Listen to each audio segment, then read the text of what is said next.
네, 안녕하세요. 천신노인님 어서오세요. 다크서클님 어서오세요. 오늘 방송 시작하겠습니다. 가급적 평일이기 때문에 짧게 하도록 하겠습니다. 카시아님 어서오세요. 네.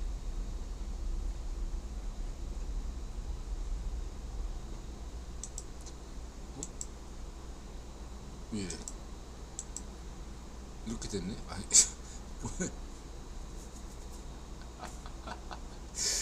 실수했네 또. 아, 잠깐만요.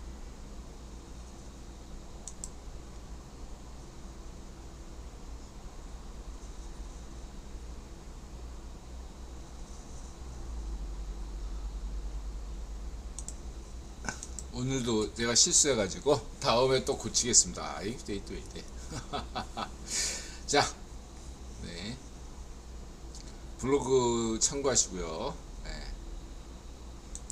755회 억설타임즈 쇼 2023년 11월 7일 이노리 포스 감독이여 울버햄튼전에선 이겨라 금연하겠다 CFR Foreign Affairs Foreign Policy 블룸버그 이든영 성렬영 포린 매터 테드 아우지 칠부각 평양 냉면 부오나 세바 이기자 이성모 이런 제목입니다.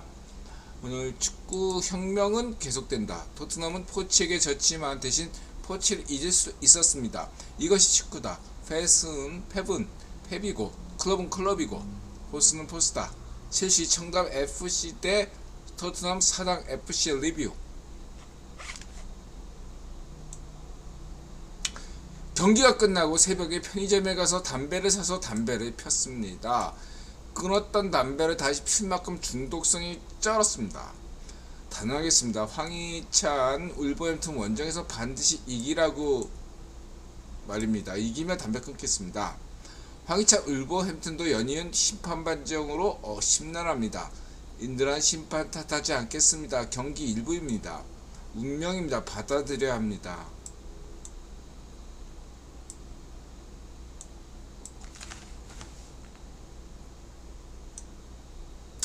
토트넘은 포치에게 졌지만 대신 포치를 잊을 수 있었습니다. 이제 토트넘은 포스이고 포스가 토트넘입니다.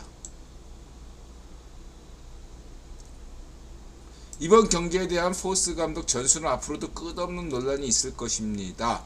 팬들은 그러나 공격 축구를 좋아합니다. 근데 왜 많은 축구팀들이 공격 축구를 어렵게 여길까요? 저는 분명히 말씀드리지만 무리뉴의 수비 축구도 좋아합니다.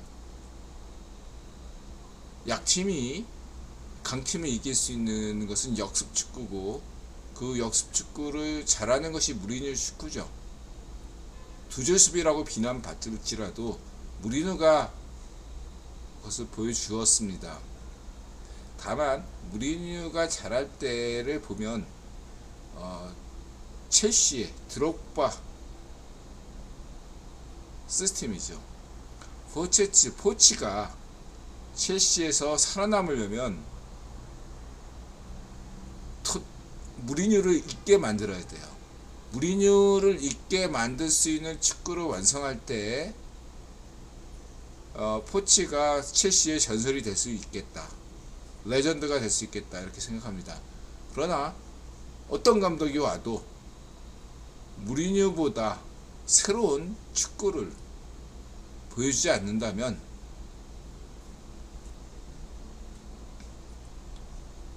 포치 첼시에게 이건 실패할 수밖에 없다. 이렇게 말씀드릴 수 있겠습니다. 무리뉴보다 나은 그러한 축구를 보여줄 때 세계 축구팬은 첼시에 환호할 것입니다. 인들라는 분명히 말씀드리지만 무리뉴의 그 드록바 시절 축구를 기억하고 있고 레전드라고 기억하고 있습니다. 그렇게 말씀드리고 싶고요. 포치에게 마지막 인사를 전하겠습니다. 즐거웠습니다. 이제는 있겠습니다. 가쿠토님 어서오세요. 푸숙자님 어서오세요.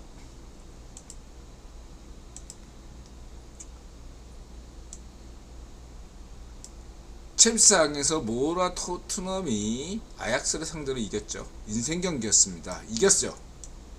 반대로 이번엔 졌지만 역시 인생 경기라고 생각합니다. 인생은 이길 때도 있고 질 때도 있는데 대부분 지죠. 확률적으로. 그러나 직관한 팬들은 티켓값이 전혀 아깝지 않았을 것이라고 저는 확신합니다. 야구 만화이지만 2연세 공포의 외인구단을 보는 듯 했습니다. 이들은 한때 야구 팬이었죠. 지금은 거의 야구에 대해서 모릅니다. 저는 누군가 저한테 야구를 물으면요, 뭐 어떤 분들은 우리 둘째는 야구도 좋아하고 축구도 좋아해요. 대부분 이제 스포츠를 좋아하는 사람들은 야구, 축구를 둘 다 좋아합니다. 근데 저는 젊었을 때 20대 초반까지는 야구를 좋아했지만 배낭여행, 유럽 배낭여행 갔다 온 다음부터는 이상하지만 축구만 좋아해요. 야구라 거의 안 봅니다. 안 봐요. 아예 거의 안 봐요. 야구에 대해서 저한테 뭐 물어보면 전 몰라요. 무식해요. 야구에서 아무것도 모릅니다. 참고하시기 바라고요. 중요한 건 난 내가 좋아하는 것이라면 뭐든지 할 수 있다. 이게 아주 공포의 연구단 핵심 메시지죠. 까치가 네, 더 얘기 안 하겠습니다. 낭만이죠, 그게. 그래서 이렇게 쭉 읽어보시면 되고요. 이게 퇴장을 2명 당했는데, 그래도 공격 축구한다 이거죠. 이게 굉장히 뭔가 상식을 뛰어넘는 뭔가 불가능한 것을 보여줬다 라고 할 수 있어요. 비록 4대1로 패했지만 1대1 동점 상황, 2대1 역전 상황에서도 뭔가 꿈을 꿀 수 있었다는 것은 굉장히 좋다, 이렇게 얘기할 수 있겠습니다. 이걸 정치적으로 얘기하면 비록 강서구 보궐선거에서 국힘이 졌지만 성렬형의 꿈과 철학이 실패했냐? 아니다 라고 들어가 자신있게 얘기할 수 있겠고요. 이거를 좀 더 정치와 축구를 연결시킨다면 이런 거죠. 오늘날 국제 관계에서 중요한 것은 이스라엘 하마스 전쟁이죠. 우크라이나 전쟁이 아니라 인드라가 이 관련해서는 CFR을 국위원에게 여러가지 얘기했으니까 생략하고, 중요한 건 이거죠. 축구는 전쟁을 닮았습니다.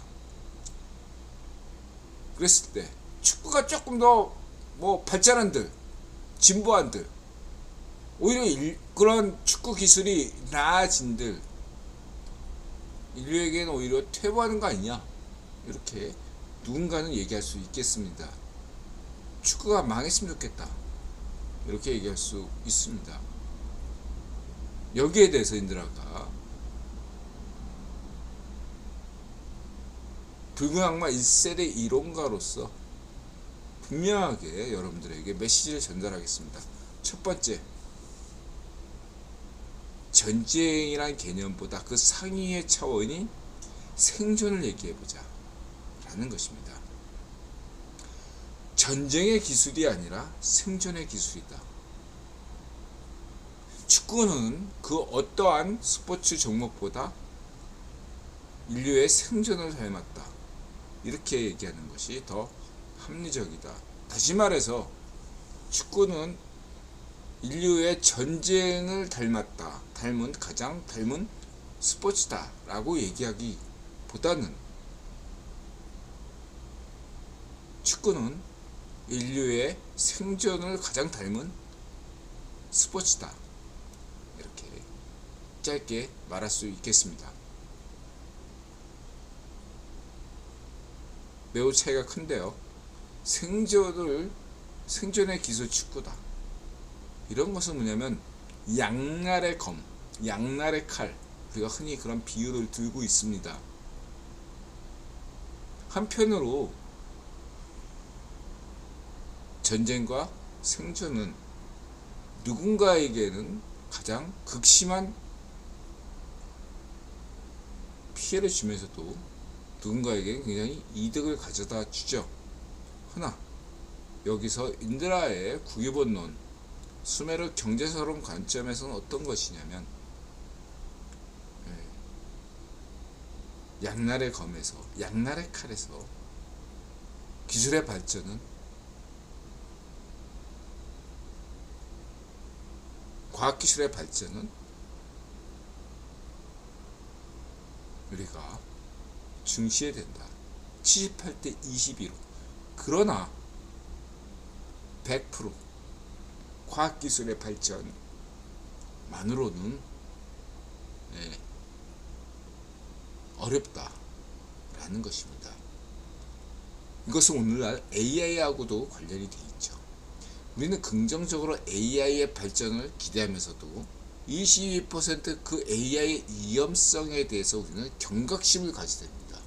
자칫해서 인류를 망하게 할 수 있죠. 그렇다고 해서 AI 개발을 멈춰야 될까요? 그렇진 않습니다. 마찬가지로 인류의 과학기술, 축구의 발전도 마찬가지로 더욱 해 나가야 되지만, 동시에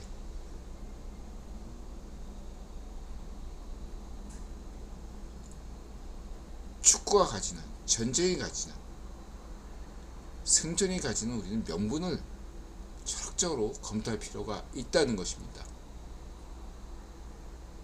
그런 한 예가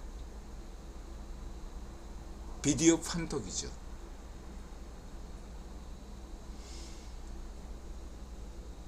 그 점을 우리는 명확하게 해야 되겠습니다. 두 번째로 인드라가 제시하는 것은 무엇인가?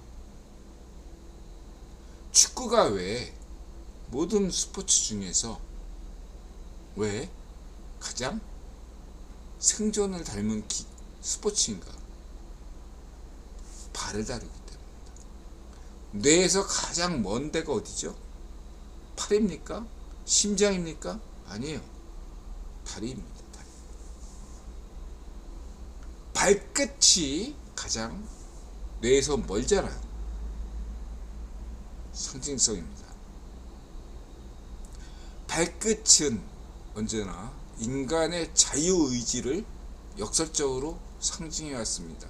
뇌가 인간의 필요성을 대표한다면, 다시 말해 인간은 계획대로 가려고 하는데, 의지대로 가려고 하는데 뜻대로 안 된다. 마음 먹은 대로 안 된다. 왜 그럴까? 몸이 안 따라서죠. 그렇죠? 여러분 다이어트 하고 싶은데, 인드라처럼 금연하고 싶은데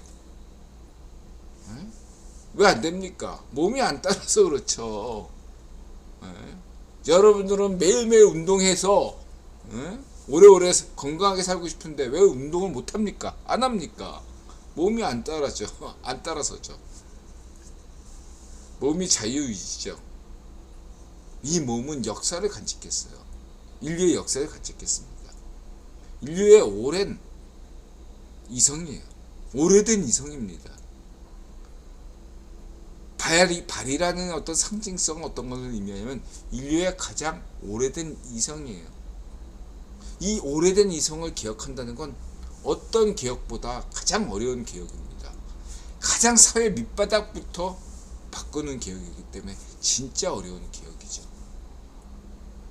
인드라 좌파시아 시절에 레닌 파시스트, 모태통 파시스트, 반쪽이성 파시스트를 인드라가 바꿀 수 있었던 계기가 뭔지 아십니까? 얘네들은 굉장히 수준이 낮다. 머리로만 하니까 필연적으로 망할 수밖에 없다 라는 거죠. 인간은 정신과 몸의 결합체이란 말이에요. 영혼. 어떤 하나도 무시해서는 안 되는데 말로는 유물론자라고 하는 애들이 오히려 몸을 무시한다 이거죠. 말로만 노동자를 농민을 위한다고 하지만 사실은 가장 파쇼적으로 노동자 농민을 학살하고 말살한 놈들이 바로 공산주의자였습니다. 잘 파쇼였다는 것을 잊지 마시기 바랍니다. 그런 면에서 인드라는 방법론에서 가장 우리가 자유의지적이라고 얘기하는 발끝에서 우리가 흔히 럭비하고 축구가 있는데 왜 축구냐? 축구는 럭비보다 훨씬 더 발을 강조하기 때문이죠. 격투기에서 태권도가 발을 강조하는 것처럼. 그래서 태권도고 비록 태권은 한국의 고유 무술이지만 태권도는 오키나와 발이지만 그 오키나와 일본이 아닙니다. 태권도의 기원은 오키나와예요. 여러분 이거 분명히 아셔야 돼요. 태권도의 기원은 한국이 아니라 오키나와입니다. 오키나와의 어떤 무술을 개량해서 발전시킨 것이 한국이기 때문에 한국이 원조다라고도 얘기할 수 있어요. 중시조니까. 근데 원조는 오키나와, 시조는 오키나와, 중시조는 한국이에요. 이거 잊지 마시기 바랍니다. 이 발끝의 기술을 발휘함으로써 인간의 어떤 자유의지와 필연성을 관계를 테스트할 수 있다, 시험할 수 있다 이렇게 볼 수 있겠습니다.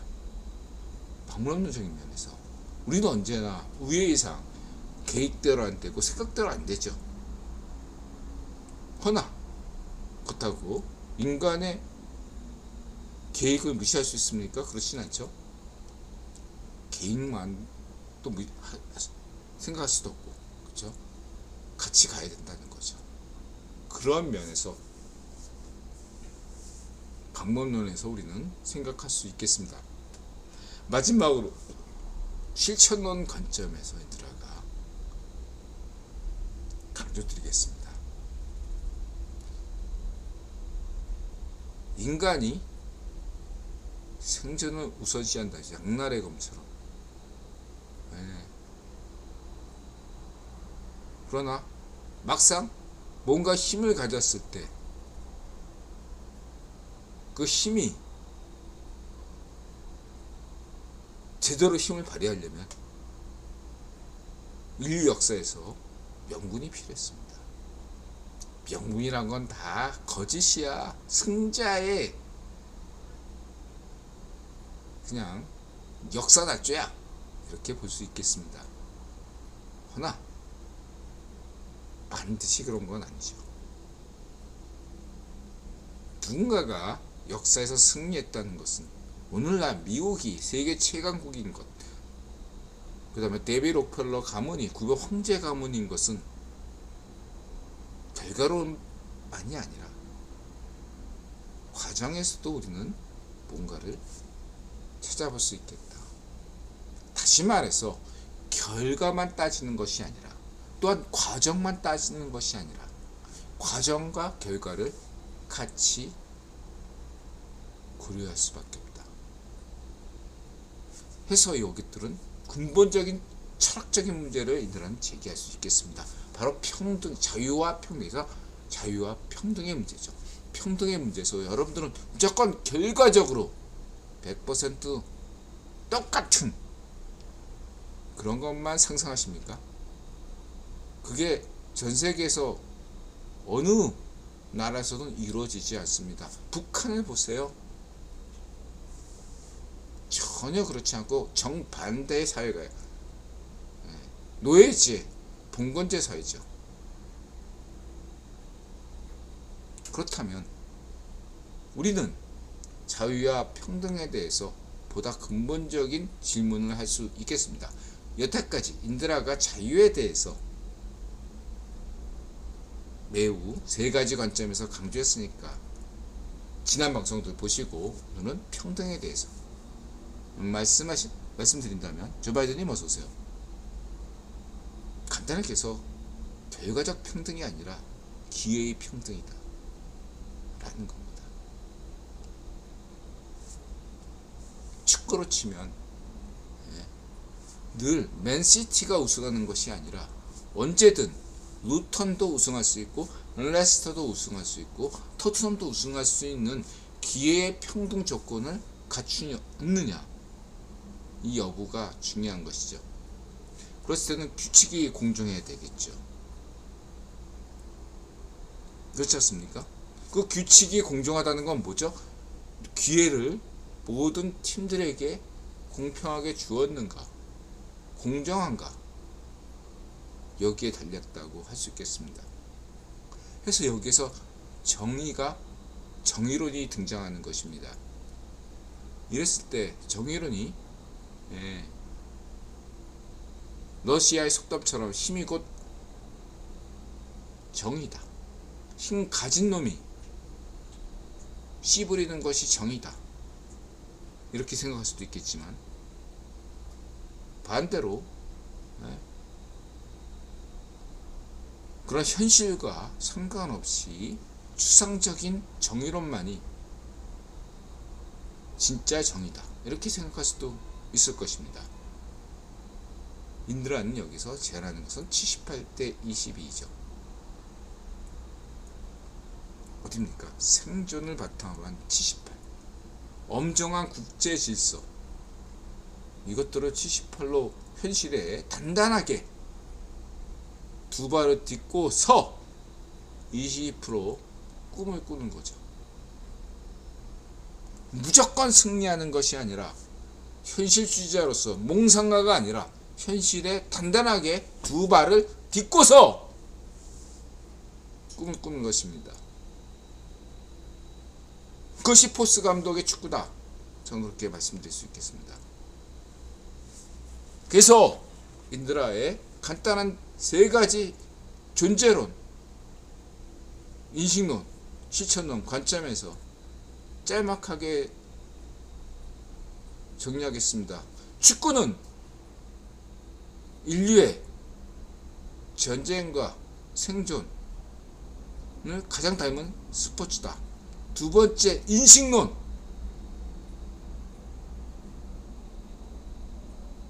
발 기술은 인간이 가장 통제하기 어려운 자유의지의 상징이다. 세 번째, 실천론. 우리가 이 기술을 어떻게 쓰냐에 따라서 달라질 수 있는데 공정함, 기회평등이다. 평등. 정신을 잊지 마시기 바랍니다. 그래서 포스 감독이다.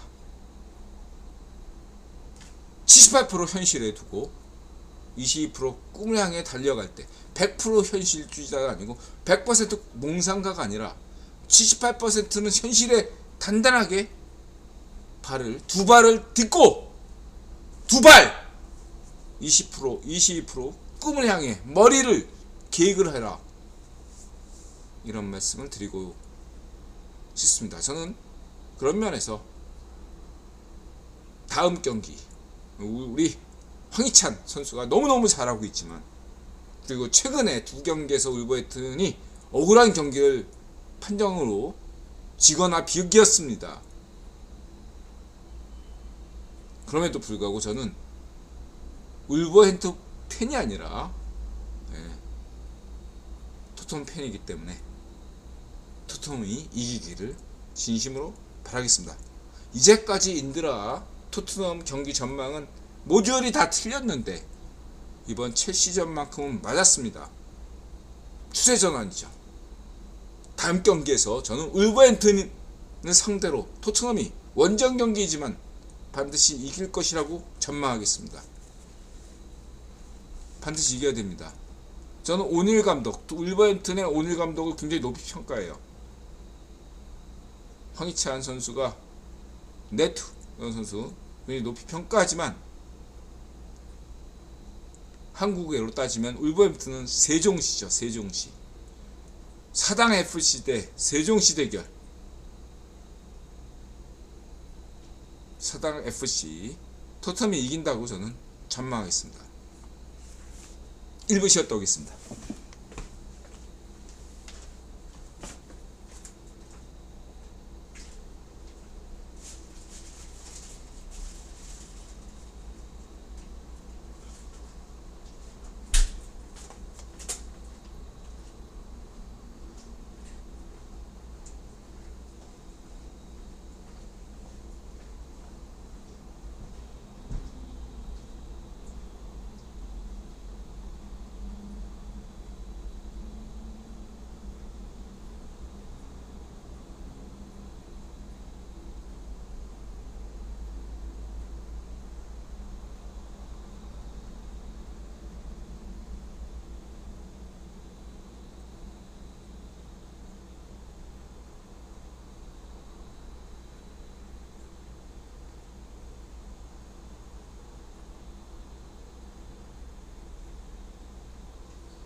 자, 2부 시작하겠습니다.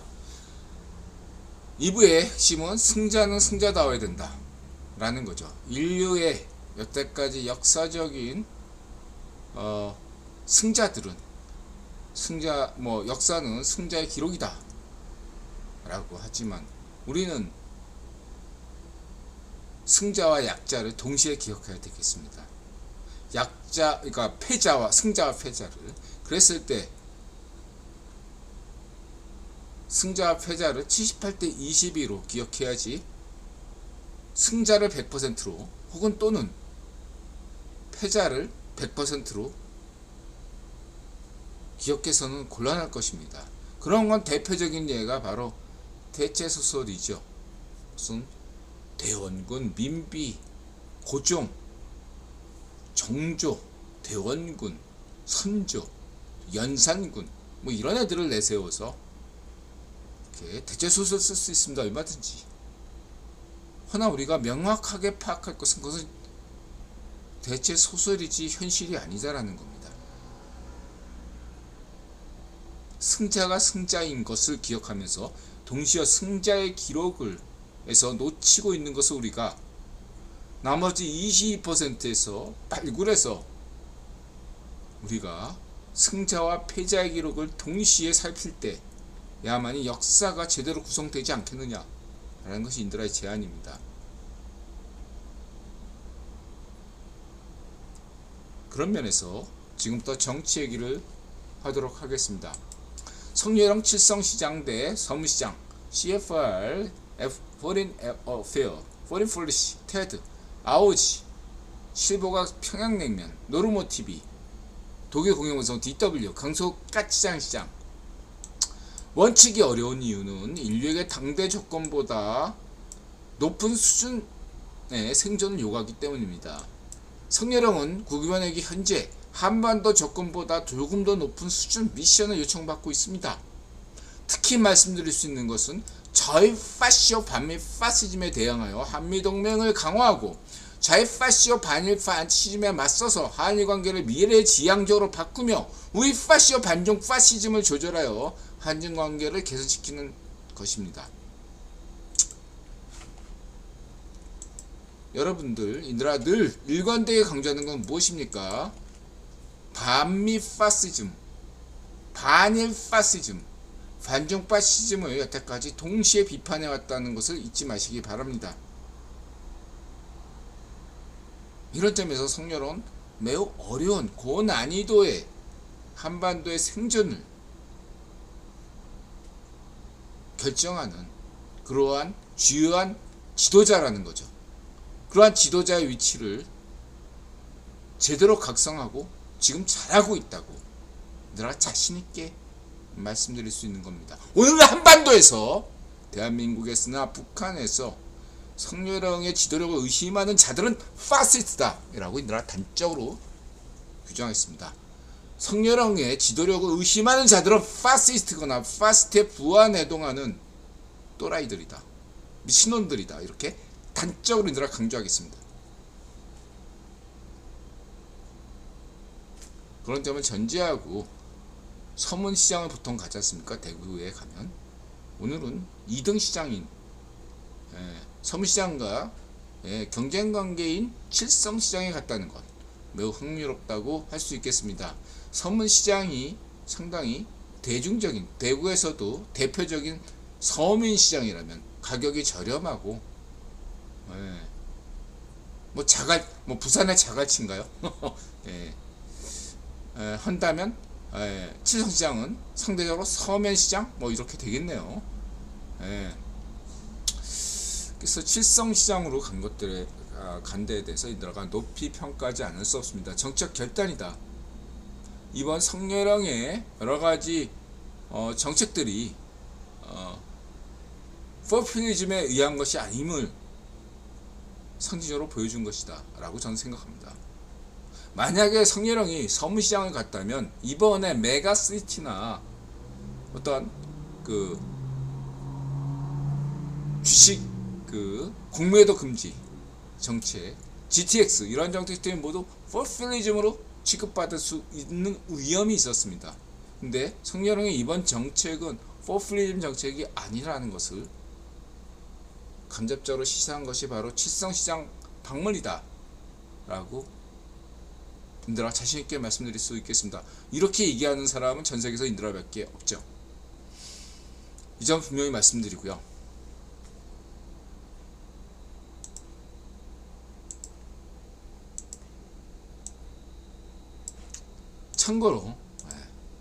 참고로 메가시티 인들아 1억 명 서울론, 10억 명 한반도론, 인들아의 주된 철학이죠. 서울만 잘나고 나머지 지역은 어렵다. 전세계 공통이에요. 그리고 이것은 결과적 평등이 아니라 기회평등 관점에서 매우 올바른 지역균형 발전 정책인 것입니다. 문전비가 반쪽놈이나 문전비 같은 따위의 그런 정책은 오히려 서울만 더, 광역시만 더 잘 먹고 잘 사는 그런 정책으로 결과적으로 나타날 수밖에 없습니다. 해서 문전비나 반쪽노면 때 수도권 집값이 더 폭등했던 겁니다. 아니 생각해보세요. 박근혜, 이명박, 김대중 성렬형 정부 때는 왜 수도권 집값이 하향 안정화되고 있습니까? 반면에 반쪽노면과 문전비 때는 왜 수도권 집값만 올랐습니까? 과정과 결과를 함께 고민하셔야 되는 것입니다. 이해하셨죠?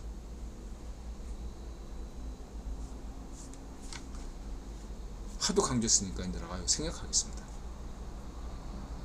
여러분, 생존의 문제가 걸린 것입니다. 대한민국 생존의 문제가 걸렸어요. 언제까지 가짜뉴스 프로파간다 음모론에 여러분들의 영혼을 뺏길 것입니까? 진정으로 여러분들이 각성하셔야 됩니다. 자유인으로. 청년들은 각성하셔야 돼요. 숲고통, 대개 특당, 정수기 같은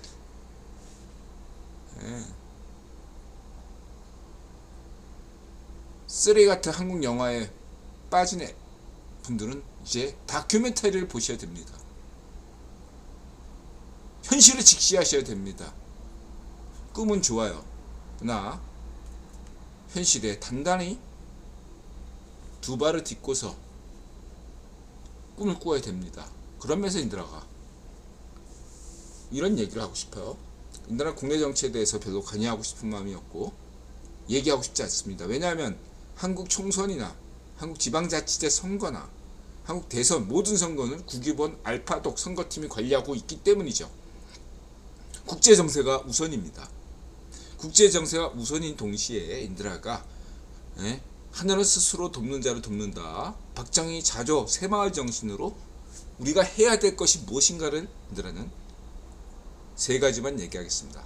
첫 번째는 이렁명 서울론 시범의 한반도로 관점에서 외국인 정책에 대해서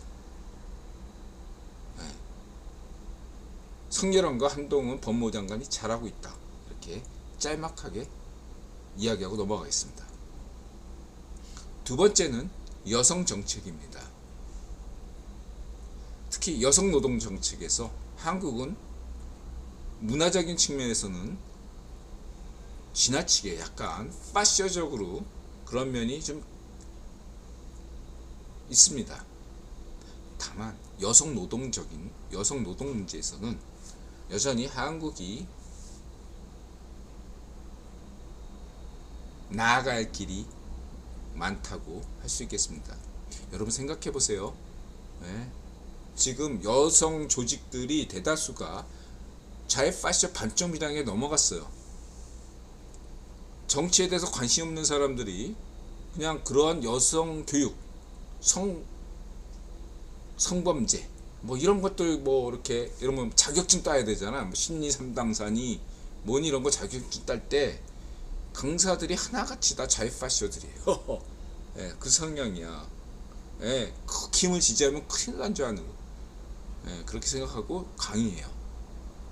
여러분 다 겪어봤을 겁니다. 시민운동이나 뭐 이것들에 대해서 인드라가 분명히 강조하죠. 국힘은 이러한 시민운동을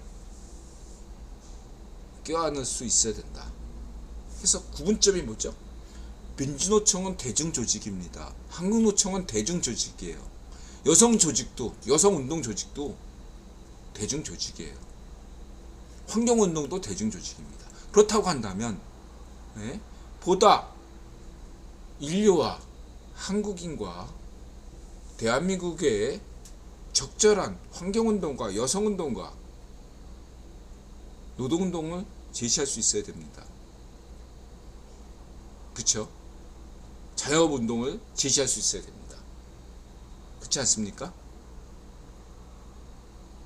그런 운동 없이 무작정 민주노총 반대하고 한국노총 반대하고 노총 반대하고 여성운동 반대하고 동성애운동 반대하고 성소수자 반대하면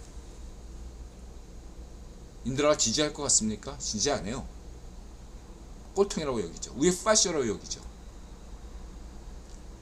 대중조직입니다. 문제는 그 지도부를 좌에파쇼가 장악했다는 게 문제죠. 그 조직 노동자 한국 노동자 대다수는 좌에파쇼 아닙니다. 좌에파쇼가 지도하니까 좌에파쇼가 장악하니까 걔네가 힘이 있으니까 걔네들 말을 듣는 게 자신들에게 이득이라고 생각하는 거죠. 그렇다 한다면 여러분들의 이 꿈을 생각하고 상상력을 키우세요.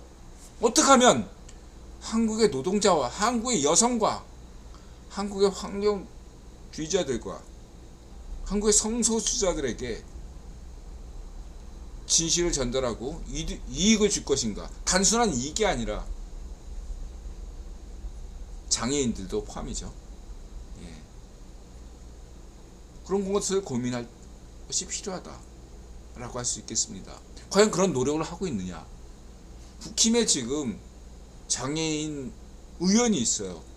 그 다음에 외국인 분야 같은 경우 외국인 분야와 장애인 분야는 오히려 국힘이 더 잘하고 있습니다. 여러분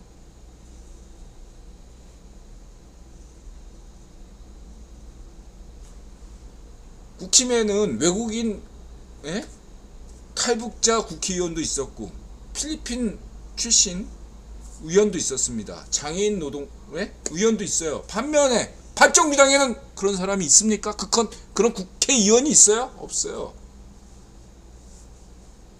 그들이 말하는 진짜 운동이 뭡니까? 파쇼죠. 이것을 여러분들이 명심하셔야 될 겁니다. 인드라가 강조했잖아요. 예? 국회 보좌관 노조를 가장 잘하는 데가 국힘이고 그 다음에 반쪽미당이고 가장 악랄하게 국회 보좌관 노조 운동, 예? 당 노조 운동을 가장 극렬하게 반대했던 게 바로 민주노동당, 오늘날 노동당, 진보당 이렇게 얘기하는 파쇼 정당, 좌파쇼 정당, 초강경 좌파쇼 정당이 가장 극악한 노조 탄압을 했다는 것을 잊지 마시기 바랍니다. 바로 반쪽 노면이 했던 짓, 반쪽 일성이 했던 짓, 맹꽁이 시파르가 했던 짓이에요. 찐꽁에서 찐꽁 노조가 제대로 굴러가고 있습니까? 반쪽 정은이 지배하는 북한에서 북한의 노조 활동이 제대로 굴러가고 있습니까? 아니죠. 마치 찐꽁의 종교나 반쪽 일성, 반쪽 정원의 교회나 절처럼 어용일 뿐이죠. 그처럼 반쪽 미당, 그 다음에 그러한 애들을 지지하는 그러한 불교, 기독교, 천주교 애들은 다 사이비응한 거죠. 신실한 신신보다는 자기 이권에 몰두하는 사이비죠. 이해가 되시죠? 양심의 자유를 팔아먹은 자들일 뿐입니다.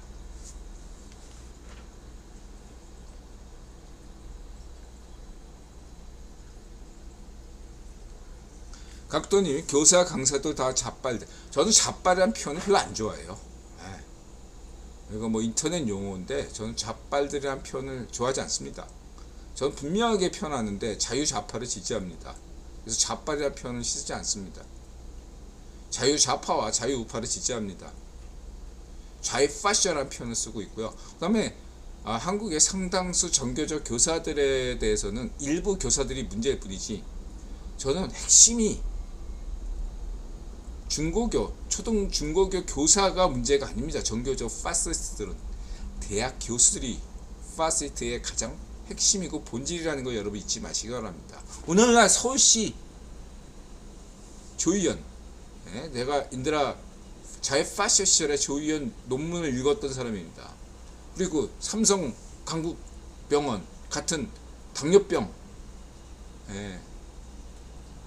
인드라 담당 당뇨병 그 의사가 같이 당뇨 치료 받고 있더라고요. 자, 어쨌든 중요한 것은 교수가 문제다. 교수. 그 교수의 한국의 대학 교수, 가장 한국의 파쇼 기득권 세력인 대학 교수들, 이게 뿌리째 뒤엎어야 됩니다, 여러분. 왜냐?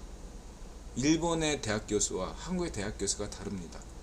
일본의 지식인들은 대학 교수가 꿈이 아니에요. 그렇기 때문에 노벨상을 받을 수 있습니다. 반면에 한국의 지식인들은 대학 교수가 꿈입니다. 마치 100년 전, 200년 전 조선 왕조시대의 스코통 기득권 양반처럼 말이죠.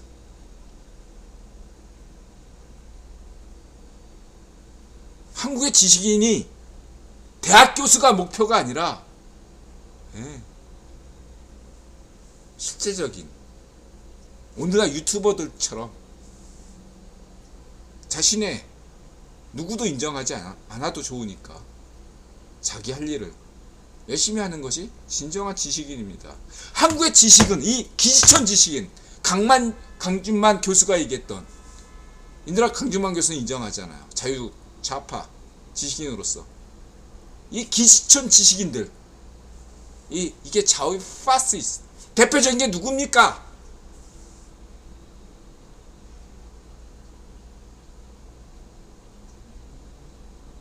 오늘날 정교죠. 파시스트 교수들이죠. 꼴통들입니다. 기득권이고요. 집안을 백낙청 애비가 어떤 놈이고 본인은 어떤 놈입니까? 가장 기득권이고 악질 친일파 집안이에요. 백낙청이. 그런 놈이 한국의 지식인의 뿌리라고 자처하고 있으니 한국이 잘 될 리가 있습니까? 백낙청!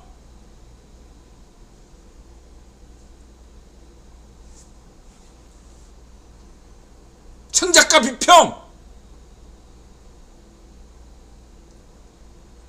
인드라가 강준만을 인정한 건 청작가 비평 백낙청을 감히 깠기 때문에 그래. 아무도 못 가, 백낙청을. 그럼 백낙청을 깠기 때문에 인드라가 장준만 자유좌파를 인정하는 겁니다, 여러분. 그리고 이렇게 얘기할게요. 인드라 90년대 말에 붉은 악마 1세대 이런 거라서 한걸레를 지독하게 깠어요. 차범근. 근데 차범근의 이론적인 그 어떤 축구 전술에 대해서 인드라도 뭐 이렇게 동의하는 건 아닙니다. 근데 차범근에 대해서 과도하게 깠어요. 한걸레가. 그래서 인드라가 책까지 펴냈습니다. 이 한걸레 기레기 문제가 많다. 그런 도움을 받아서 차범근이 길을 내 가지고 한국의 상당수가 자유파쇼가 됐어. 차범근이가 인드라 차범근 좋아하지만 정치적으로 이 반쪽미당이거든. 그래서 MBC, 엠빙신, 그 다음에 안정환 뭐 이렇게 라인이 형성돼 버린 거야. 이 인드라 덕분인 거야, 어떻게 보면.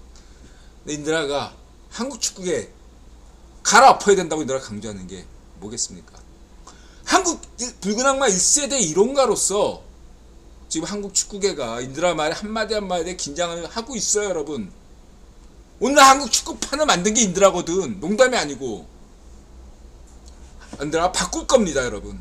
지금 한국의 축구판을 갈아엎어야 돼요. 잘못됐다 이거예요. 20년 전에 30년 했던 것을 인드라가 갈아엎겠습니다. 반드시 이 공약 지키겠습니다, 인드라가.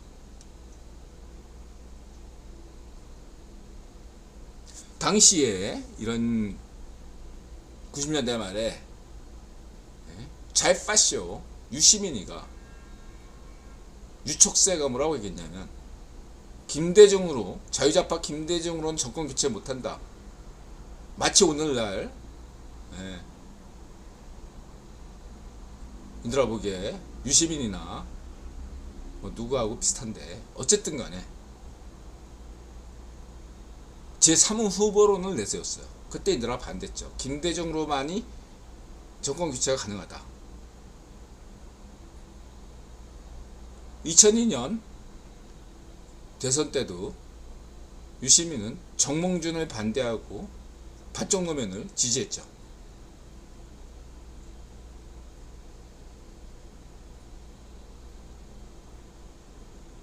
저는 분명하게 말할 수 있겠습니다.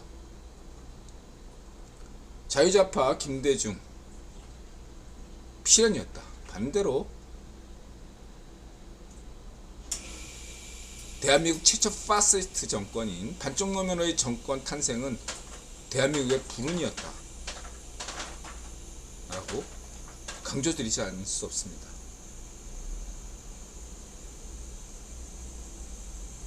분명하게 인드라가 강조드리고 넘어가겠습니다. 이 점을 강조하고요. 그렇다고 한다면 내년 총선과 대선은 현재 국제정세로 본다면 어떻게 될 것인가 알 수가 없어요. 쉽사리 말할 수 없습니다. 지금 CFR은 혼란이고 혼란에 빠졌고 내년 이대로 가면 내년 총선에서 어렵습니다. 국힘이 참패할 가능성도 얼마든지 있고요. 현재 참패할 가능성이 높습니다. 원칙이 꺾이는 거죠.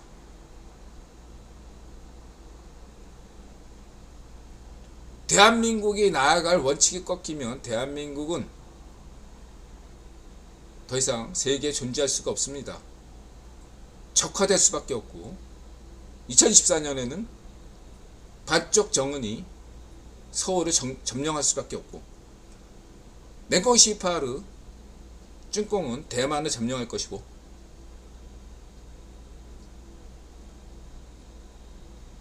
푸딩은 우크라이나를 점령할 것입니다. 이런 난관을 극복하려면 무엇이 필요합니까? 명분 있는 승리가 필요합니다. 아까 얘기했던 생존의 양날의 컴에서 중요한 것은 18대 20이다. 진정한 강자의 면모를 지금 부기범과 CFR이 보일 때다 라고 저는 말씀드릴 수 있겠습니다. 진정한 강자는 더 높은 수준을 요구할 수밖에 없어요. 그렇지 않습니까? 단순히 힘만 있는 것이 아니라 남들과 다른 그 경쟁자들과 다른 면모를 보여야겠죠. 그것이 무엇입니까? 바로 국민의, 인류의, 시민의 생존, 행복, 경제적 안정을 가져다 주느냐, 누가 여기에 달려 있을 것입니다. 그 능력이죠. 자기만 생각하는 반쪽 일성, 문좀비, 반쪽 노면 따위가 아니라, 트럼프 따위가 아니라 이근영, 성렬영, 박정희 대통령 이런 분들처럼 다 함께 갈 수 있는 그런 정치인을 우리는 요구하고 있고, 그런 정치를 요구하고 있습니다. 그런 면에서 국제 정세에 지금 어렵습니다. 이스라엘 하마스 전쟁이 터지기 전까지만 해도 우리는 인류는 하나였습니다. 다 같이 러시아 침략에 맞서서, 윗파시오 푸딩에 맞서서 제레스키 유대인 대통령을 지지했고 우크라이나를 지지했습니다. 그러나 이스라엘 하마스 전쟁이 터지면서 혼란에 빠져 있습니다. 트럼프 공화당 의원들은 우크라이나 지원 법안을 축소시키길 원하고 있고 이스라엘 지지를 더 강화시키길 원하고 있습니다. 반면에 자유우파 공화당 의원들과 자유좌파 민주당 의원들은 네타냐후의 지원을 줄이고 우크라이나 전쟁 지원을 더 확대하고 싶어 합니다. 이러한 분명한 차이를 우리는 인지해야 될 것입니다. 인드라가 지난 방송에서 이것을 브렌스키 대 헬레 키신저의 대결 재판이다 이렇게 본 바 있죠. 앞으로 어떻게 나갈지는 지켜봐야 되겠습니다. 분명히 인드라가 두 가지만 얘기하겠습니다. 첫 번째, 포린 폴리시에서 제시하는 중남미 경제를 좀 더 생각해야 된다라는 면에서 지지하고 있습니다. 허나 중남미 경제가 보다 지금보다 더 발전하기 위해서는 동아시아 경제 성장이 필요하다고 말씀드릴 수 있겠습니다. 그거는 나중에 얘기하고요. 동시에 포린 폴리시에서 얘기하는 윗파시오 푸딩에 대한 브렌스키적인 반러시아 전략을 지지합니다. 또 다른 한편으로 포린 어페어즈에서 제기하고 있는 아브라함 협정, 트럼프가 모든 걸 잘못한 건 아니죠. 아브라함 협정을 지지하고 사우디아라비아 빈살만 같이 가야 된다고 강조드리지 않을 수 없습니다. 빈살만과 그 다음에 만수르 같이 가야 된다. 이집트 시시 대통령마저도 인드라 입장에서, 그 다음에 튀르키예 에르도안까지도 우리는 포용해서 갈 필요가 있습니다. 인도의 모디 정부도 인드라는 같이 가야 된다고 이렇게 이야기했습니다. 이렇게 얘기할 수 있겠죠. 포린 폴리시 편집자 입장에서는 사우디 빈살만, 모디, 튀르키예 에르도안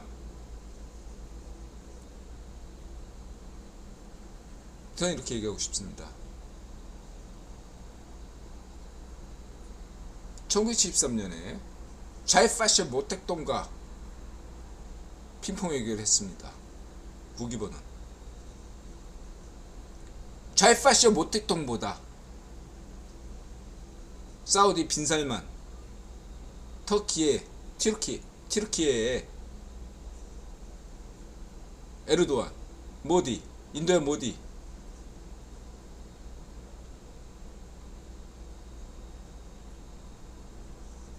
비교를 해주셨으면 좋겠습니다. 오히려 남미의 베네수엘라에 갑자기 이름이 생각 안 나는 걔가 모택동만도 못한 놈 아닙니까? 베네수엘라에 걔한테 내미는 타협책은 그거의 10분의 1만큼만 빈살만에게 대우해 준다면 균형이 성립되지 않을까요? 포린 폴리시의 중남미 우선 정책을 저는 지지합니다만 형평성 78대 21을 잊지 마시기 바랍니다. 베네수엘라 그 마두로에 대한 10분의 1만큼만 많이도 바라지 않습니다. 10분의 1만큼만 빈살만, 만수르, 모디에게 관심을 가진다면 여러분들은 훨씬 더 인들에게 대우받을 수 있을 것입니다. 반대로 포린 어페어즈에서 지금 네타냐후에 대해서 이스라엘 총리 네타냐후에 대해서 보다 분명하게 지금보다 더 강력하게 비판할 수 있다면 균형점을 갖지 않을까 생각하고 있습니다. 어려운 과제죠.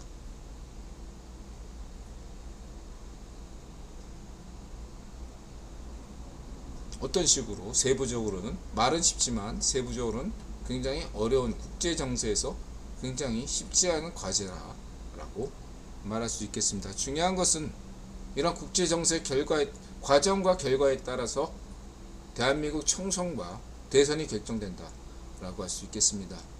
중요한 것은 내년 총선에서 국힘이 진다면 대한민국의 미래는 없다. 자신있게 말씀드릴 수 있겠습니다. 사이퍼님 어서오세요. 400만 분 넘자님 어서오세요. 다만 인들하는 이런 얘기를 드리고 싶어요. 대한민국 시민이 우리 청년들이 20, 30대 청년들이 각성해서 주도해서 40, 50대 숯골통 대깨특당 몇 달들 이런 숯골통들을 개혁시킬 수 있다면 희망은 있을 것입니다. 하늘은 스스로 돕는 자를 돕습니다. 하늘에서 떨어지는 건 없어요. 최선을 다하지만 하늘이 도와주지 않는다면, 우주의 기운이 여러분들을 도와주지 않는다면 아무리 노력해도 안 될 수 있습니다. 그럼에도 불구하고 시도는 해봐야죠.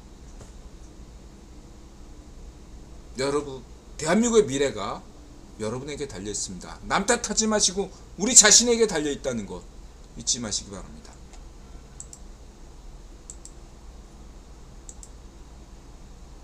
(1분) 쉬었다 오겠습니다.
네, 3부 시작하겠습니다.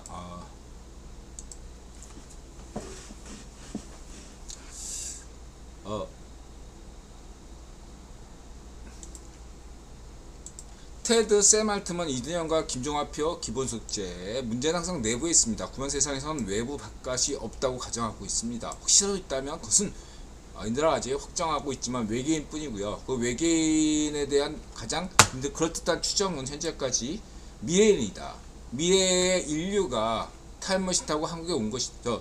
오늘날 온 것이다. 네, 이런 가설이 가장 유력하다. 저는 그렇게 보고 있습니다. 왜 이래? 지금 이게 고장이 났네.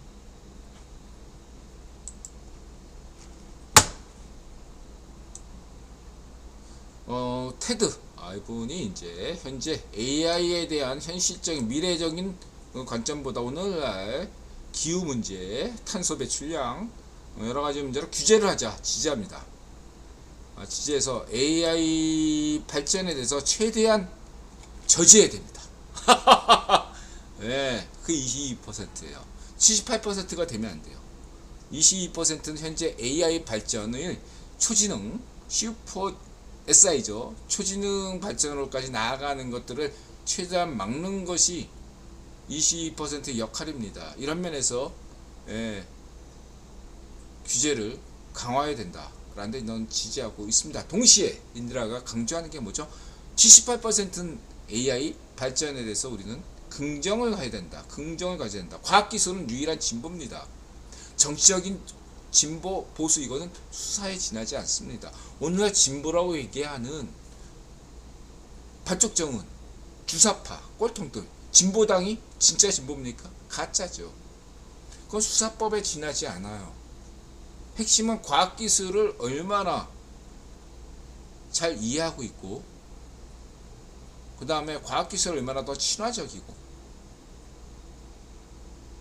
그런 거에 달려 있습니다. 그래서 인드라가 이렇게 얘기하죠. 이렇게 딱 나누면 이렇게 데칼코마니처럼 있는 거 이렇게 딱 치면 이런 좌우 극단이 파시즘이고 이쪽이 자유진영이다. 자유대 파시즘으로 봐야지 좌파 우파 이렇게 봐서는 안 된다. 색안경 끼고 본다.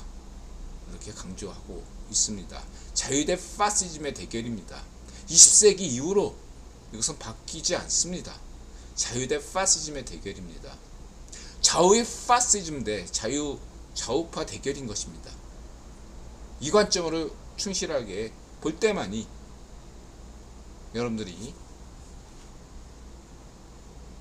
현실을 냉철하게 볼 수 있다. 이렇게 저는 강조드리겠습니다. 인자는 분명히 말씀드리지만 자유 좌우파를 지지하고 좌우의 파시즘을 반대하고 있습니다.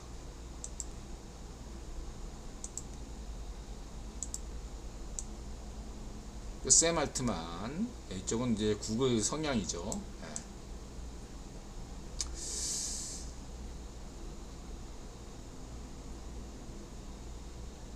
어떤 점이 가장 취약해 보이나요? 간단하게 해서 큰 그림은 인드라가 늘 강조하지만 이 AGI 시대에 대해서 구체적으로 들어가서는 다 정치인들이 몰라요. 저도 모르고 심지어 이렇게 AI 개발자들도 모릅니다. 미래가 어떻게 돌아갈지는 그냥 SF 소설대로 위험성이 있다. 그렇게 피상적으로 느낄 따름이지. 그리고 거기에 대해서 인간은 위험 신호에 대해서 민감하게 받아들이니까 위험하구나 라고 느낄 따름이지 그것이 구체적으로 와닿지가 않아요. 대다수 인류는. 그쵸? 동시에 AI가 얼마나 인류에게 도움이 주는지도 잘 와닿지가 않아요. 언제나 과학기술이 비행기가 뜯을 때처럼 그 가치에 대해서 제대로 아는 사람들은 매우 드물었습니다. 이러한 유통 상상가치를 아는 사람들은 언제나 소수였어요. 그 소수가 인류를 움직이고 있죠.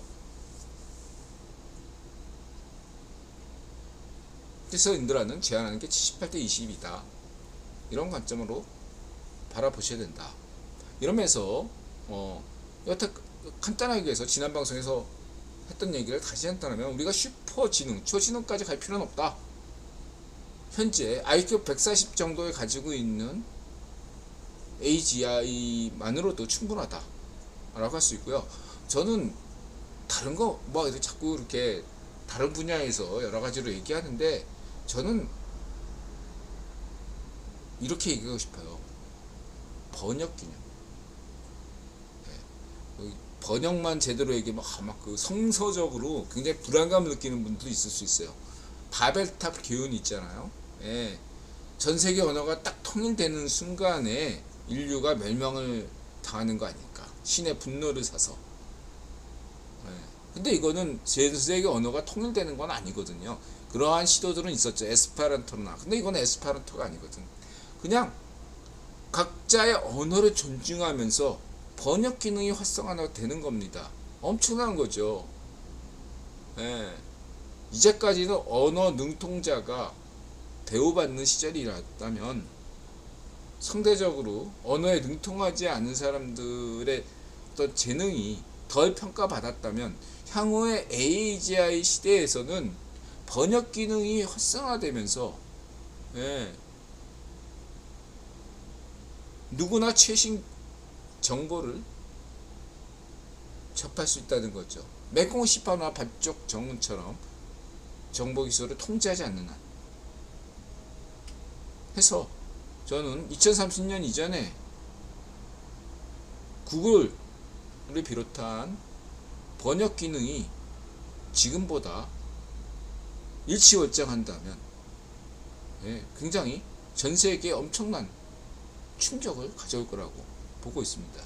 긍정적인 충격이죠. 지금 인드라가 늘 구글의 번역 기능을 살펴보고 있는데 6개월마다 일치월장하는 것을 느낍니다. 불과 1년 전, 2년 전만 하더라도 구글의 번역 기능은 굉장히 취약했어요. 근데 오늘날 인드라가 지금 의도적으로 구글 유튜브 채널 번역 기능을 활성화시키고서 보고 있는데 굉장히 싱크율이 높아졌습니다.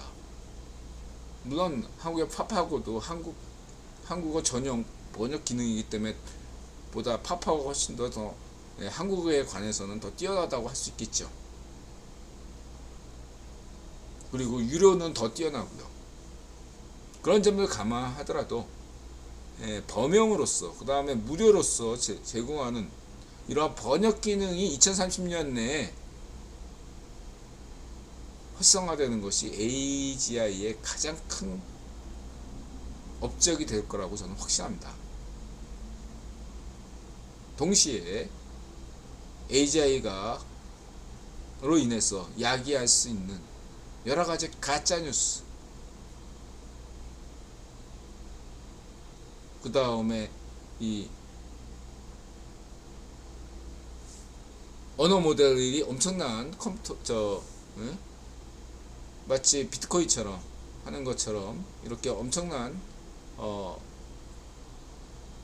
컴퓨터를 요구하니까 여기에 대한 절감, 에너지 절감 이런 문제들이 제기할 수 있겠죠. 이런 것들에 대한 규제가 필요하다 라고 봅니다. 이 사이에서 구글이나 일론 머스크나 마소 오픈 AI가 갈 길을 정하겠죠. 언제나 저는 과학기술의 진보를 지지하고 있습니다. 동시에 22%는 과학기술에 대한 규제가 필요하다. 이런 면에서 메콩 시파르 쭝꽁이나 반쪽정은 이쪽으로 가는 것에 대해서는 규제가 필요하다. 탈리스크 정책을 지지합니다. 허나 인드라 또 강조했죠. 구변론 관점에서는 구기본이 의도적으로 일부 귀족을 통해서 북한이나 러시아나 쭝꽁으로 기술 이전을 한다. 이런 얘기도 했습니다. 헷갈리지 마세요. 그 점은. 그 다음에 이제 유가 폭락. 인더라 이거는 뭐 강조했죠. 100달러에서 80달러 사이에서 움직인다. 지금 80달러 선인데 뭐 79달러까지 떨어졌어요. 오늘 보니까. 유가는 올해 말까지는 한때 잠시 일시적으로 90달러 선까지 올라갈 수는 있지만 현재 가격이 정상적이다. 저는 그렇게 말씀드리고 싶습니다. 사우디와 러시아가 석유 감산한다고 해서 생산량을 감산하는 것이 아니라 유통량을 감산하는 거기 때문에 세계 국제 유통 자본은 푸딩이나 빈살만이 가지고 있는 게 아닙니다. 생산 업체인 러시아 가즈프롬이나 사우디의 아람코의 진짜 주인은 빈살만이나 푸딩이 아니라 국유본이다. 이런 얘기를 늘 강조합니다. 강조드리고요. 유통이 결정한다. 상상력이 결정한다.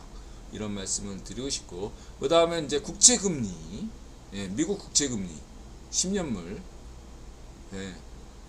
많이 떨어졌죠. 마치 아주 상징적인 예입니다. 추석 이전으로 떨어졌어요. 만약에 미국 국채금리가 오늘날과 같았다면 강서구 구청장 선거는 누가 이겼을까? 저는 확실합니다. 김태우가 이겼다. 그렇게 얘기했죠. 그러나 개천절을 전후로 해서 추석을 전후로 해가지고 갑자기 미국 국채금리가 폭등하고 환율도 폭등하고 한국 국채금리도 폭등하는 바람에 졌습니다. 이 점 잊지 마시기 바랍니다. 정치적인 국내 요인 그렇게 중요하지 않습니다, 여러분. 이 전 세계인들의 심리를 좌지우지하는 건 경제 요인이고, 그 경제에서 생활 체감 요인입니다. 미국 국채금리의 변동에 따라서 전 세계의 정치 심리도 바뀝니다. 그렇게 저는 확언할 수 있습니다. 그래서 현재와 같다면 국제 현재의 유가, 환율 여러 가지가 주가가 오늘 비록 폭락했지만 다시 저는 폭등보다는 상향 안정화, 하향 안정화를 얘기하지만 오늘과 같은 암호화폐 주가, 금리, 환율, 물가 수준이라면 얘들아 분명히 얘기할게요. 내일 당장 선거하면 총선에서 국힘이 이깁니다. 그러나 오늘과 같은 것이 총선 때도 유지할지는 알 수가 없다는 얘기죠. 그건 국기본이 결정합니다. 이해가 되셨죠? 그래서 뭐 공매도 금지에 대해서는 블룸버그에서 이렇게 얘기했죠. 그래서 저는 아주 간단하게 얘기합니다.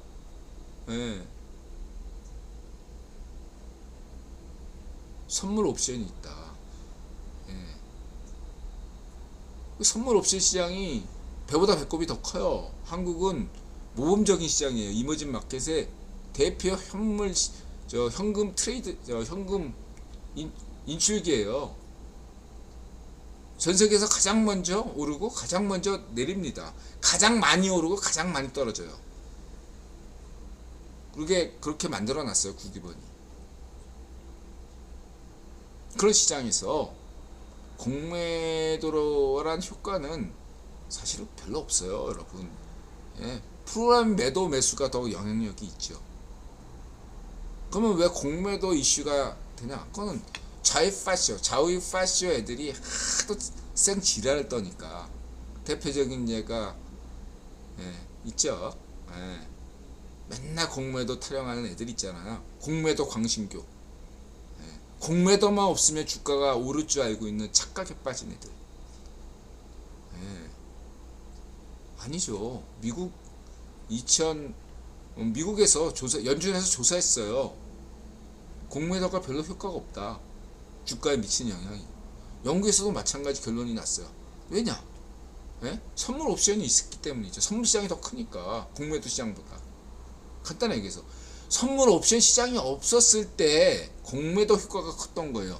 공매도 효과라는 것은 선물 옵션이 없었을 때 효과가 컸어요. 근데 선물 옵션 시장이 1970년대부터 본격화되면서부터 공매도 효과는 줄어든 거예요.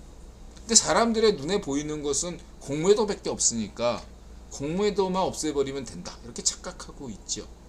또 하나, 국민연금. 국민연금이 직접 투자합니까? 아니에요. 위탁을 해요. 어디에다 위탁합니까? 골드만삭스, JP모건, 모건 스탠리, 그리고 블랙록에 위탁합니다. 국민연금이 이름으로 나오는 것은 사실 외국인이 투자하는 겁니다. 그렇게 이해하셔야 되고, 사실상 국유본이 다 결정하는 거예요. 뭐 이거 공매도에 대해서 구체적으로 시장 조성자는 제외하고 개인은 배제하고, 개인 그렇게 얘기하는 애들이, 시장 조성자들은 빼고 개인만 뭐 어떻게 했나요? 걔네들은 여태까지 개인으로 공매도 쳤던 애들이 불명불판을 인터넷에서 떠드는 애들이 있죠. 그쵸? 이해관계가 그런 거잖아. 예? 기간만 허용하고 개인은 하지 못하게 한다, 뭐 이런 식으로 얘기하는 애들 인터넷에서. 그 개인으로 공매도 쳤던 애들이 아니야. 걔네들은 비판해도 될 거 아니야. 예? 걔네들만은 없어도 어떤 주가들은 오르겠죠. 그러한 사람들, 공매도 쳤던 애들이 어디다 쳤겠어? 예? 생각해봐요. 걔네들이 만만하게 얘기했던 종목이 뭐야? 카카오나, 또 어디야? 발전미당 쪽, 걔네들 아니야. 그 공매도 쳤던 놈들도 니네들이 얘기하는 호남애고, 그걸 또 까는 애도 호남애야. 예? 한국의 금융권을 꽉 잡은 애들이 호남권이거든. 예? 이해가 되셨죠? 저는 지역 차별 없어요. 분명하게 아셔야 된다. 중요한 것은 공매도 효과는 있어요. 심리적인. 어제는 그냥 한다니까 거기에 선언적임이었고, 오늘은 좀 하락한 것은 당연한 어제에 대한 것이고, 이게 어느 정도 진정이 되면 저는 이게 6개월이잖아요. 6개월이 한정금께 전 지지하는데, 이유는 뭐냐면 내년 하반기부터는 잘 될 수밖에 없어. 2005년 인들아 늘 강조하잖아요. 내년 하반기부터는 세계 경제가 잘 나갈 수밖에 없어요. 그리고 반도체 사이클이 2025년 인공지능 사이클, 이든영이 투자했던 집권한 초기에 투자했던 인프라 투자법이 본격 그렇게 돌아가려면 3, 4년이 필요하거든요. 그 모든 사이클이 다 2025년, 2026년에 맞춰 있어요. 그래서 암호화폐도 비트코인도 언제 완전히 불장이 오냐면 2025년에 와요. 내년 반감기 때 오는 것이 아니라, 내년 반감기 땐 뭐 입질만 하겠지. 내년에 설사 불장이 온다 그래도 그거는 아무것도 아니다. 그냥 회복장이에요. 지금부터 내년 반감기, 내년 4월로 예정돼 있잖아요. 그때까지 그냥 회복장이지 불장이, 진짜 불장은 아니에요. 옛날에 6만 달러까지인가 7만 달러까지인가 올랐잖아요. 그거까지만 올라가고 말아. 근데 2025년, 2026년에는 암호화폐가, 비트코인이 20만 달러, 30만 달러 간다 이거예요. 100만 달러가 갈 수 있다는 얘기예요. 농담이 아니고. 주식도 마찬가지입니다. 지금 삼성전자 7만 전자잖아요. 내년에 잠깐 오를 수 있겠지만, 회복장이라면 삼성전자가 10만 전자였잖아요. 그럼 10만까지는 갈 수 있다 이거예요. 내년에 뭐 어떻게. 그러나 거기까지만 간다. 아무리 성렬형이 공매도 금지 떨어도 지난번에 했던 10만 전자까지 밖에 못 가지 그 이상 못 간다 라고 볼 수 있어요. 그럼 언제 삼성전자가 20만 전자가 되냐? 2025년. 해외도 마찬가지. 테슬라, 애플, 엔비디아 다 마찬가지예요. TMSG. 예. 지금보다 두세 배 이상 무조건 뜁니다. 그래서 여유자금이 있으면 지금부터 딱 2, 3년만 꼬라박는다고 생각하고 하면 지금 언제든 매수해도 돼요, 여러분. 암호화폐든 삼성전자든 SK든 예? 네이버든. 좀 CEO가 좀 이상한 애가 아니면 예? 카카오 김범수처럼 좀 이상한 애가 아니면 그냥 꼬라박으면 CEO를 좀 따져야겠죠. 그냥 꼬라박으면 딱 2, 3년만 기다리면 무조건 더는 100% 수익을 걷는다 이상. 저는 확실합니다. 그걸 못 버텨서 문제지. 여유자금이 아니니까. 네? 이렇게 말씀드리고, 각국장님 실제로 15년 전 미래에셋 임원급 출신 보면 전남대 전북대, 미래에셋 원래 박현주가 한 거니까. 그리고 인들아 얘기할게요. 한국의 이 금융권은 채권 왕이 꽉 쥐고 있죠. 현금 장사는 채권 왕이잖아요. 명동 사채 시장이 언제부터 호남권이냐면, 여러분 자동차 살 때 채권 사잖아. 공채, 지하철 공채 사잖아요. 그럴 때마다 그 그 번호판 달아주는 애들 누가 해줘요? 조폭들이 해주잖아. 그 조폭 업체거든 다. 오성기업이다 뭐 이런 애들 있잖아. 그게 다 명동 사채업자 애들이거든. 그 명동 사채업자 권력이 70년대 전까지만 해도 그 뭐 신상사파 이래 가지고 저 이북 출신들이 잡고 있었거든요. 그걸 언제 호남권이 장악했냐면 70년대 들아 강조했잖아. 이거 지금 호남권이 그때 장악했다고. 그때 주먹 싸움이 서울에서 있었던 이유는 뭐예요? 간단하게 명동 사채 많은 사람들이 착각하고 있는데 무슨 저기 뭐 나이트클럽 이런 걸 장악하기 위해서 조폭이 필요했던 것이 아니고 실제 사채업체 시장, 명동 사채 시장을 장악하기 위해서 조폭이 필요했던 거예요. 그 70년대 호남 조폭이 잡잖아요. 그때 한국 시장은 여태까지 제조업은 경상도 재벌, 채권 시장은 호남 재벌 이렇게 양분해왔던 거예요. 호남 재벌이 자꾸 도현금을 가지고 있으니까 그걸로 해가지고 뭐 미래에셋 그 다음에 대신증권 이런 라인이 다 형성이 된 겁니다. 그렇게 이해하시면 돼요. 아셨죠? 오늘날에 한국 금융권은 호남이 쥐고 있어요. 그 실질적인 한국의 부자들은 호남에 더 많아요, 여러분. 지방 호남하고 서울 호남하고 구분하셔야 돼요. 서울 호남은 귀족들이고 한국 최상위 0.1% 최상급 귀족이고, 어떤 애들은 이제 제대로보다 더 잘 먹고 잘 살아요. 눈에 보이지 않지만. 걔네들이 쩐주가 돼서 반정부당 지지하는 거고. 이걸 아셔야 돼. 자, 이렇게 말씀드리고요.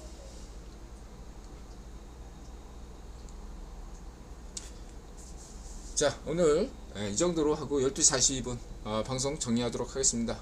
여러분, 저는 지역차별이 없는 사람입니다. 분명히 말씀드리겠지만 한국은 영원함이 같이 가야 돼요. 그러기 위해선 지역차별이 사라져야 되고, 이 지역차별 구별이 분단체제 지속을 위해서 만든 겁니다. 저는 자유우파 김영삼과 자유좌파 김대중을 둘 다 지지한다는 거 잊지 마시기 바라고요. 제가 반대하는 것은 좌우 파시스트, 반쪽노면, 문전비 이런 좌우 파시스트를 반대하는 거지, 자유좌파 김대중을 반대한 적이 없다는 거. 심지어 90년대 말에 정권교체를 위해서 김대중 대통령 당선운동을 했다는 거 잊지 마시기 바랍니다. 여기까지입니다. 댓글 마지막으로 달아주세요. 분명히 말씀드릴 것은 지금 대한민국의 미래는 성렬형에 달려있다. 성렬형을 지지하는 사람들이 자유좌파를 인증하는 하나의 방법이 기준이다. 이렇게 강조하겠습니다. 성렬형을 지금 반대한다. 그 사람은 자유파시스트다. 국힘에 있다면 우파시스트입니다. 반쪽미당에 있다면 자유파시스트입니다. 성렬형을 반대하는 자, 그들이 파시스트다. 이 얘기를 끝으로 드리고 싶습니다. 다크털님, 고맙습니다. 카쿠터님 고맙습니다. 마음을 열고 자세를 낮추고 세상을 합니다. 마사제 건강하시고 부자 되시고 행복하세요. 고맙습니다.